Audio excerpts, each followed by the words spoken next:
As a national species, it's often said that Canadians have something of a blind spot when it comes to their national identity. With noisy neighbours, the USA looming large, the theory goes that Canadians have very strong feelings about who they aren't, but are never quite sure about who they want to be.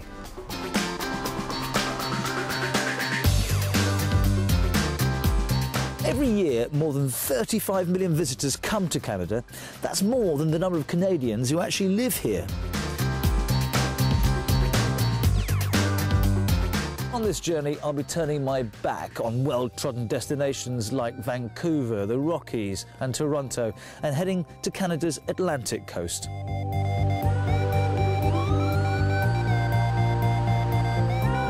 Starting in Newfoundland, I meet the former cod fisherman turned tourist entrepreneur. In Nova Scotia, I check out the diverse social scene and Canada's often forgotten pioneers, black Nova Scotians. And on Prince Edward Island, I encounter the literary phenomenon that has excited tourists flying over in droves. Whoa!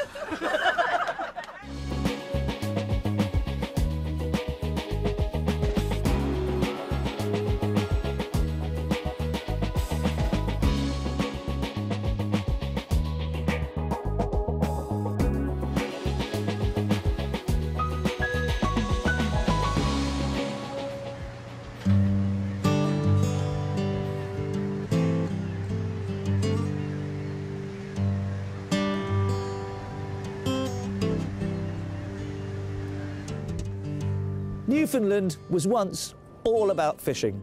It's what seduced generations of settlers, from the original Indians to the Vikings to the European immigrants in the 16th and 17th centuries. They all fill their boots, or should I say boats, with plentiful supplies of cod. But then those supplies started dwindling, and eventually in 1992 a moratorium was placed on cod fishing in particular, and this already poor region found itself in deep, deep trouble.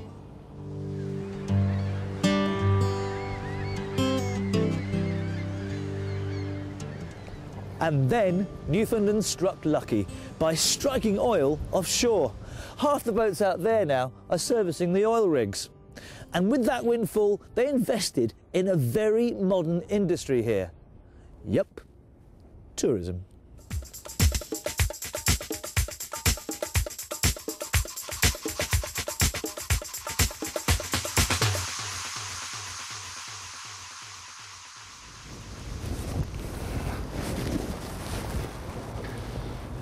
Barry.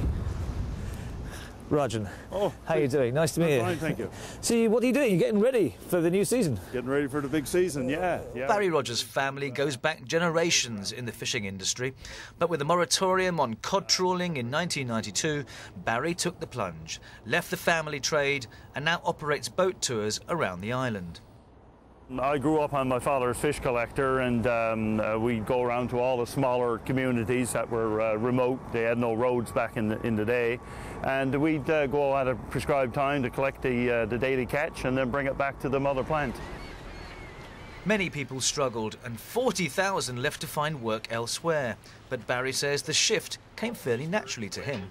Meeting folks from all over the world, that seemed to be intriguing, you know. And of course it's on the water, and what I realized very quickly was that people would actually pay me for something that I really enjoy doing.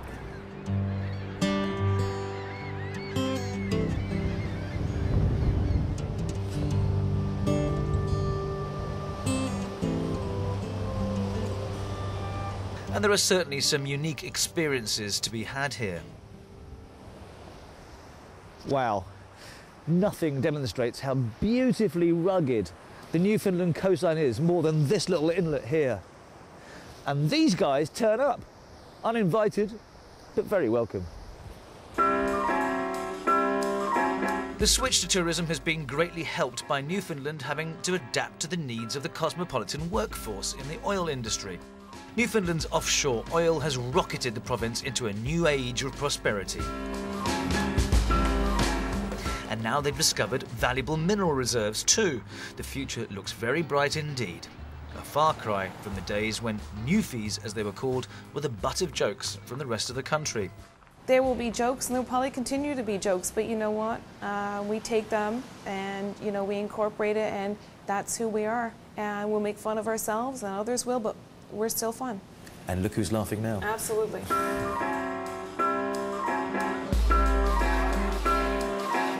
And it's not just expats and oil workers turning up, but new waves of tourists too.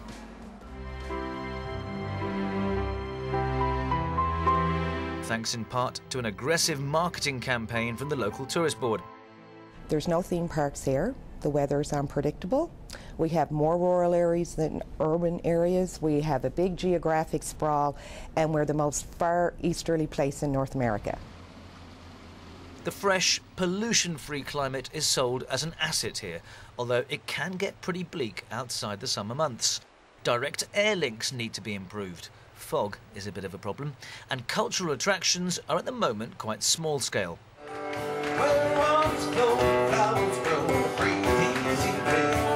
They do love their music here, though. It's claimed there are more music pubs per square kilometre than anywhere else in North America.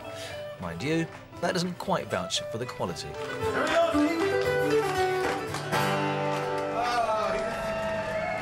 Fast Track is in town. They've got some tourism questions, and they want to hear from you. We'll throw open the phone lines after the news with Nancy. A replacement ferry. But I wanted to know what other locals felt. So the next morning, it's off to the breakfast show at CBC with host Anthony Germain. Good morning, Brian. Morning. How are you? I'm good. How are you? Fantastic. Where are you calling from? Mount Pearl. Much of the news seems to be about the fishing industry shrinking and oil-related businesses expanding. But is tourism seen as unconditionally good in Newfoundland? Isn't part of the charm of this area that it's relatively undeveloped and quiet without all the commercial trappings? Tourism itself has obviously, especially with the oil industry, had a significant impact. It's brought people across that wouldn't otherwise have come. I think we really don't do a good enough job of promoting our history, our importance in world history, and our culture. Be careful what you wish for, I guess. We're a bit leery about opening the floodgates and letting the hordes come in here.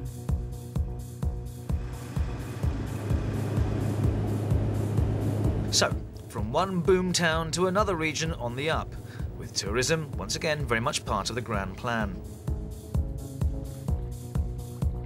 This is Halifax, a good time but also edgy city with dark episodes in its past. It was originally founded by the English in 1749 to counter the French threat on nearby Cape Breton Island. Nova Scotia has 8,000 kilometres of coastline, which is why shipping and ships have always been important to this area. In fact, a ship you may have heard of, the Titanic, sank not far from here, and 300 bodies were brought to these shores. But today, and for the future, it's all about shipbuilding, because the central government has awarded this province a $25 billion contract to build new ships for the Navy, which means a lot of people who left this area coming back for work, and a lot of new outsiders coming here too. What that contract does, it eliminates the boom and bust scenario that we've been so used to. This means that for the next 30 years, Nova Scotians can feel secure that they're going to have a place to work, that they're going to have a place to live, and that our economy is going to be strong.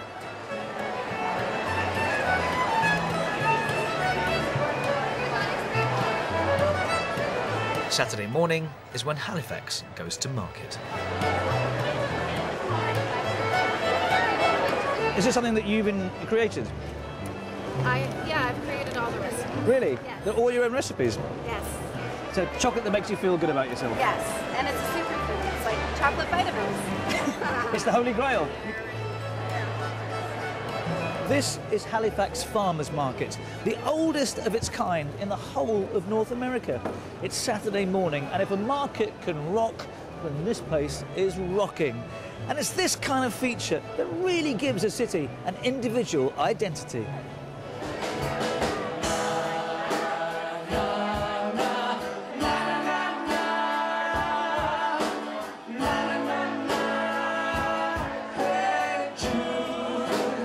Once upon a time, this was a deep-water harbour, notable for its scurvy-ridden pirates, whorehouses and press gangs.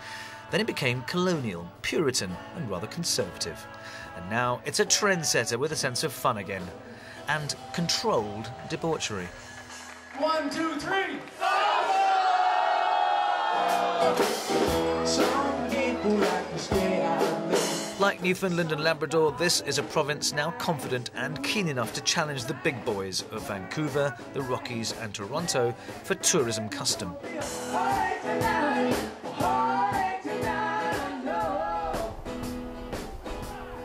If you come to this part of the world, Atlantic Canada, you probably hear an awful lot about history.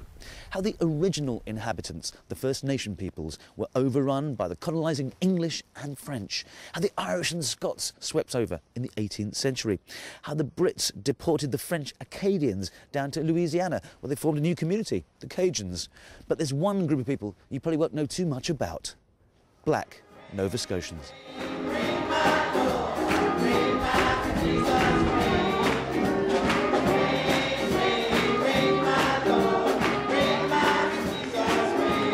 Gospel services like these have united black communities in Canada for centuries, not just for the religion, but as an important meeting point. The black presence in Canada goes back 400 years.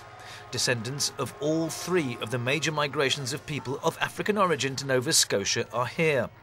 All I have to do is kick my hair, then you're Add to that the families of Caribbean miners who came to work in the mines in the 1900s, and you have a rich tapestry.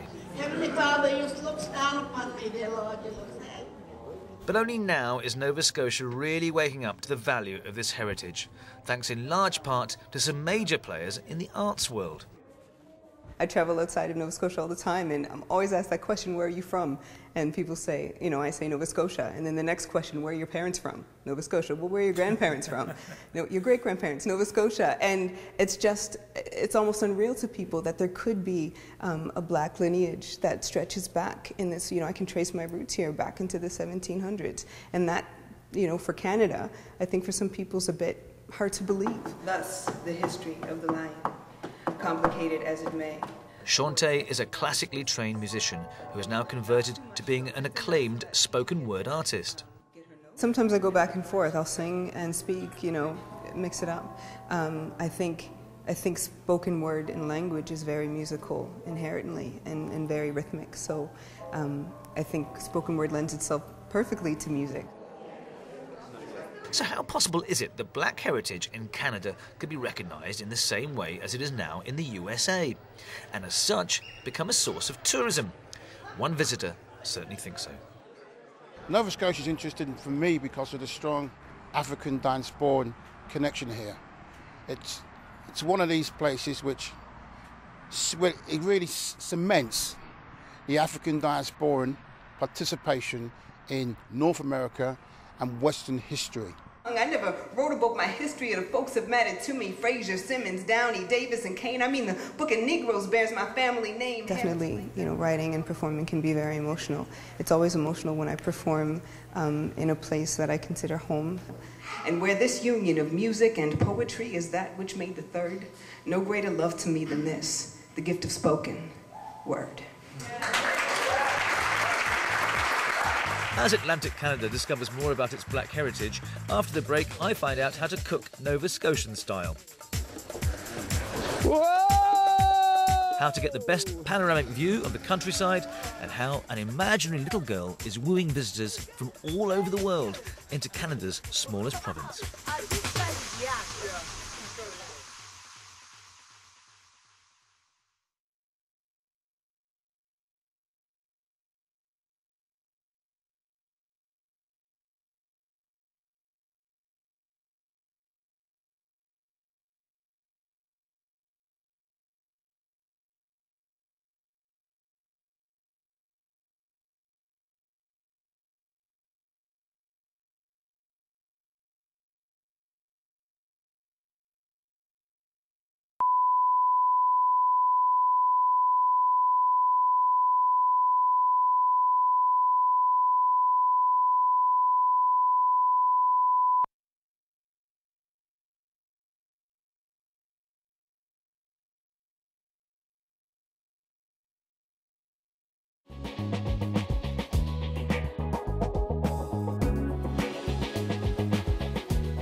Rich in minerals, oil and gas, the east coast of Canada is now staking a claim as a Premier League travel destination too.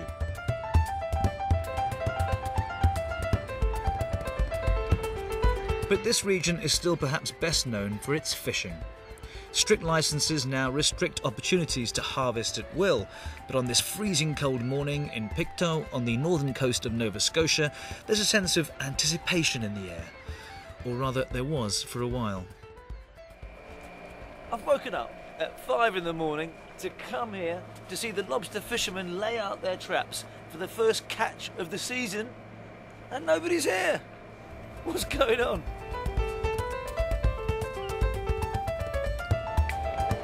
But then a curious indigenous species known as the kilted chef approaches with some news. I don't know. This morning we have some high winds predicted for this afternoon, so the Department of Fisheries and Aquaculture decided to postpone the fisheries for 3 more days. Does that mean no lobster? No, that means there'll be lots of lobster, just a couple days a little later. That's all. All right, let's go get some breakfast. Sounds good. There's some fresh muffins there.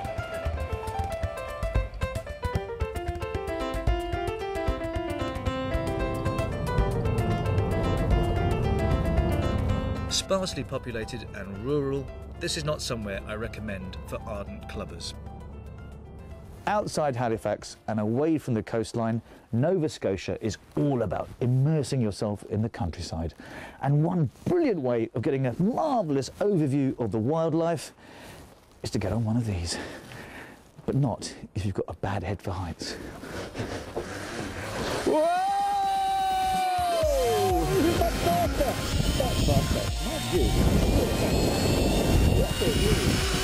Whoa! Apparently, a 2-year-old and an 87-year-old have both done this, which puts my own nervousness into perspective. So, we're going to a fancy dress party, mate? That's what it looks like, doesn't it? After all that activity, one's appetite is suitably whetted. Hello. How are you? Nice to meet you. Good morning, Margaret. How are you? Good. How come we're dressed up to the nines here in protective gear and you've got hardly anything on? I've worked with them more than you have and they don't bother me. Look at that. It's full. Okay, here's some honey. Yep.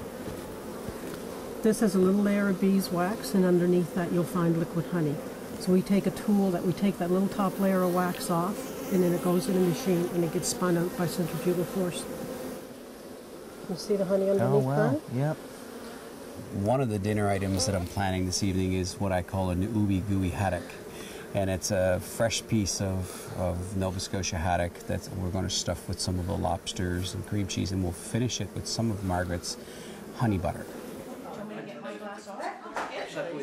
And with a few invited guests, it's time to sample some Nova Scotian cuisine.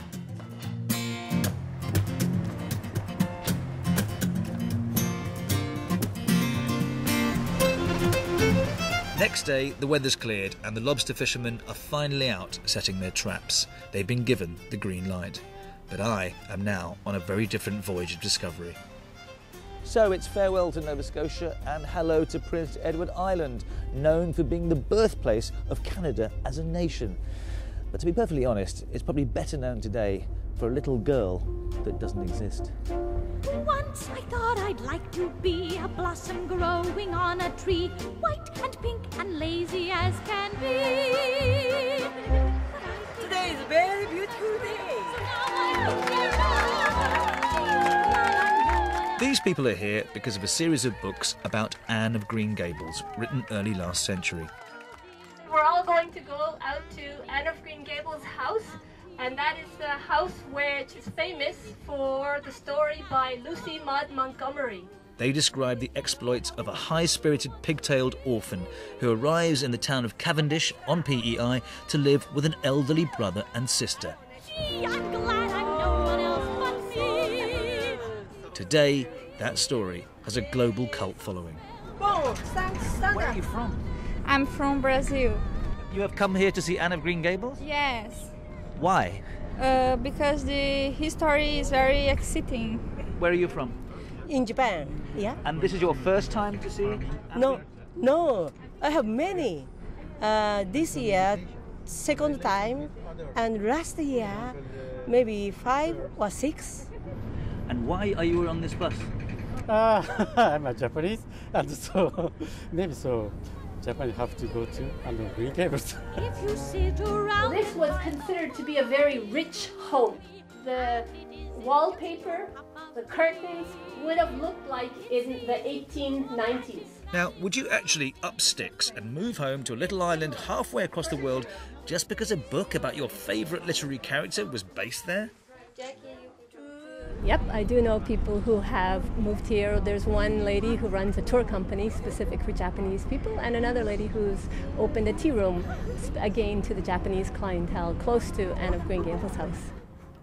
If you hadn't come for me, I was going to walk down the track to that big wild cherry tree. You see it? Yes. Prince Edward Island hasn't been slow to capitalise on the Anne phenomenon.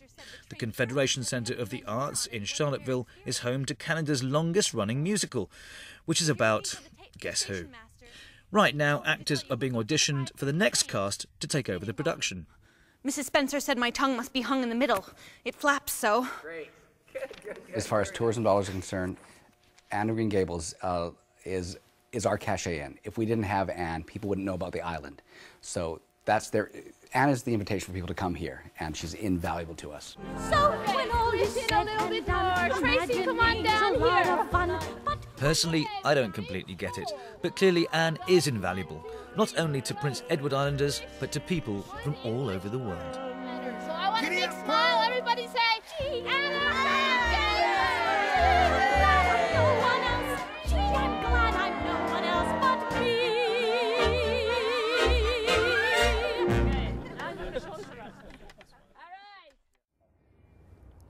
So, what are the prospects for Atlantic Canada?